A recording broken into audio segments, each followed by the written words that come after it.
Assalamualaikum warahmatullahi wabarakatuh. Masih ada orang yang mempermasalahkan atau minimal mempertanyakan tentang bolehnya kita merayakan Maulid Nabi Muhammad SAW.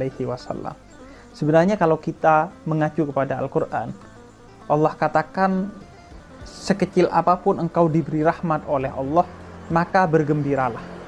Sebagaimana jika kita membaca surat Yunus ayat 58. Sedangkan kehadiran Nabi Muhammad, kelahiran Nabi Muhammad, itu merupakan rahmat terbesar yang pernah diterima oleh kita dan seluruh penghuni alam semesta dari awal sampai akhir. Wa ma arsalnaka illa rahmatan lil alamin. Kata Allah, tidak aku mengutusmu kecuali sebagai rahmat bagi semesta alam.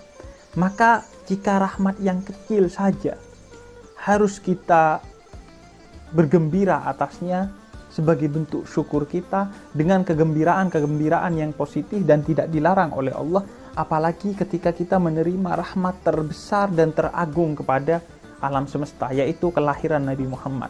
Maka sudah sepatutnya kita bergembira dan merayakannya dengan perayaan-perayaan yang tidak dilarang oleh agama. Karena merayakan Maulid Nabi Muhammad adalah termasuk dalam ibadah ghairu mahdhah, yaitu sesuatu yang boleh dikerjakan selama dia bukan sesuatu yang haram atau dilarang oleh Allah Subhanahu wa ta'ala, dan diisi dengan hal-hal yang positif dalam ibadah tersebut. Seperti bekerja. Bekerja bukan sesuatu yang dilarang. Maka ketika kita bekerja dengan niatan untuk mencari nafkah, memberi makan anak istri, dan untuk mendekatkan diri kepada Allah, maka itu termasuk tindakan yang berpahala. Atau belajar. Ketika kita belajar untuk mencari ilmunya Allah Subhanahu wa ta'ala, maka tindakan itu jadi berpahala. Berbeda dengan ibadah mahdhah, di mana ibadah ini rumusannya diwajibkan ada dalilnya. Dan kalau tidak ada dalilnya, tidak boleh melakukan ibadah ini. Contoh, sholat. Sholat itu ibadah mahdhah. Maka harus ada dalil yang jelas tentang kewajiban sholat dan bagaimana tata cara sholatnya. Maka, dalam kaitan ibadah ghairu mahdhah, selama tidak ada larangannya dan kita mengisi dengan hal-hal yang positif, ia bukan hanya boleh, tapi berpahala. Seperti Maulid Nabi Muhammad SAW,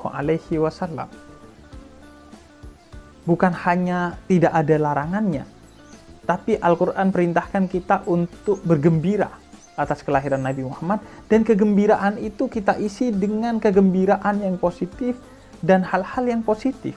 Misalnya, membaca Maulid Nabi. Membaca Maulid Nabi itu isinya dari Maulid Nabi Muhammad SAW itu adalah sejarah Nabi Muhammad dan pujian kepada Nabi Muhammad.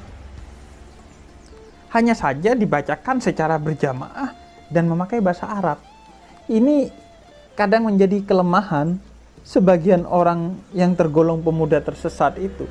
Ketika yang dibacakan bahasa Arab, seolah-olah, wah apa ini?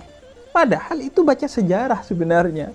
Tapi pakai bahasa Arab, sejarah lahirnya Nabi hingga wafatnya Nabi, puji-pujian kepada Nabi. Itu wujud kegembiraan kita atas kelahiran Nabi, sehingga itu berpahala. Di samping itu, Maulid Nabi Muhammad di kampung-kampung biasanya diisi dengan hal-hal yang juga positif. Misalnya lomba-lomba, lomba sholawat, lomba baca Quran, lomba menghafal Al-Quran, dan lain sebagainya. Yang itu juga sesuatu yang positif, sehingga bukan hanya boleh, tapi berpahala. Tapi kan Nabi gak meminta, atau Nabi gak menyuruh. Jadi begini, Nabi itu berat sekali posisinya. Beliau itu diutus oleh Allah ke muka bumi ini untuk menyampaikan dua misi yang terkait dengan dirinya, yaitu yang pertama diminta untuk menyebut dirinya sebagai Nabi dan Rasul. Bayangkan, Nabi itu betapa beratnya. beliau diutus ke muka bumi ini dan menyampaikan bahwa dirinya adalah utusan Allah. Berbeda kalau Anda diutus untuk menyatakan si A, si B utusan Allah. Masih ada objektivitasnya. Orang masih mungkin percaya karena Anda tidak narsis. Tapi kalau Nabi, betapa beratnya beliau diutus oleh Allah ke muka bumi untuk menyatakan bahwa aku adalah utusan Allah, dan siapa yang ingin selamat di dunia dan di akhirat, maka bersahadatlah kepada Allah dan kepada aku. Bayangkan betapa beratnya misi Nabi Muhammad. Kalau tidak betul-betul agung, maka orang tidak akan percaya. Karena itu beliau adalah manusia suci. Bukan hanya tidak pernah melakukan kesalahan dan melakukan hal yang sia-sia, tapi selalu melakukan hal-hal yang paling terpuji.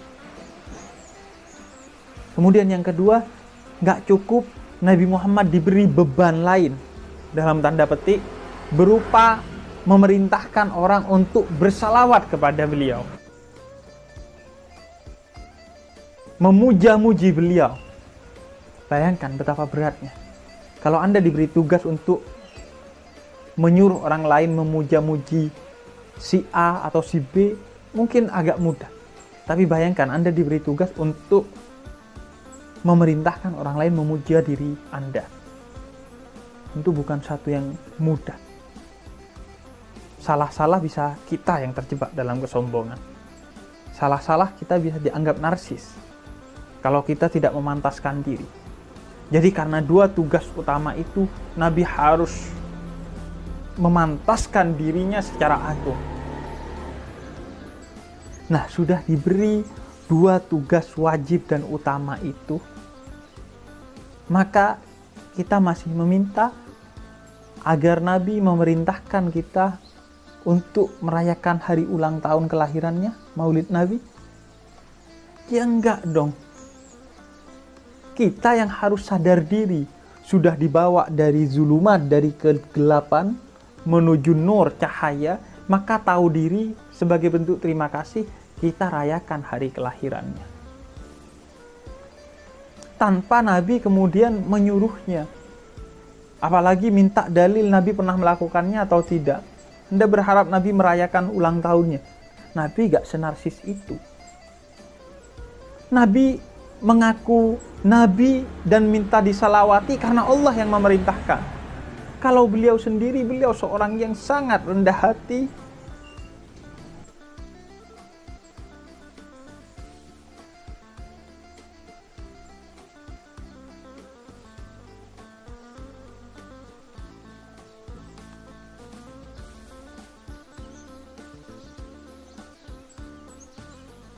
yang bahkan jangankan sesuatu yang bukan haknya, sesuatu yang merupakan haknya, kalau beliau bisa tidak ambil hak itu demi kebaikan orang lain, beliau akan berikan bagi orang lain. Tidak pernah beliau menerima hadiah berupa makanan, kecuali beliau bagikan kepada sahabat-sahabatnya yang ada di sekitarnya.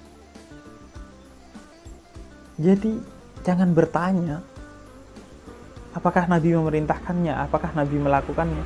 Mustahil Nabi melakukan itu. Karena Nabi gak narsis. Selama tidak diwajibkan oleh Allah, Nabi tidak akan melakukannya. Tapi seorang yang memiliki hati yang baik, pikiran yang jernih, maka tanpa disuruh pun kita akan memberikan persembahan kepada Nabi Muhammad karena besarnya jasa beliau kepada kita, berupa diantaranya merayakan hari kelahirannya dengan hal-hal positif, yang di dalamnya kita bersalawat kepada beliau sebagaimana perintah Allah Subhanahu wa Ta'ala dalam Al-Quran, dan di dalamnya kita juga membaca sejarah Nabi agar kita tahu siapa Nabi yang kita kagumi itu, apa saja akhlaknya, agar minimal sedikit demi sedikit kita bisa menginternalisasi akhlak itu dalam diri kita. Terakhir, kalau ada orang yang tanya, lalu merayakan ulang tahunnya siapa, Bib? Yang tidak diperbolehkan, yang diharamkan. kalau merayakan ulang tahunnya Dajjal, baru Anda bermasalah. Tapi kalau merayakan ulang tahunnya Nabi Muhammad, itu berpahala.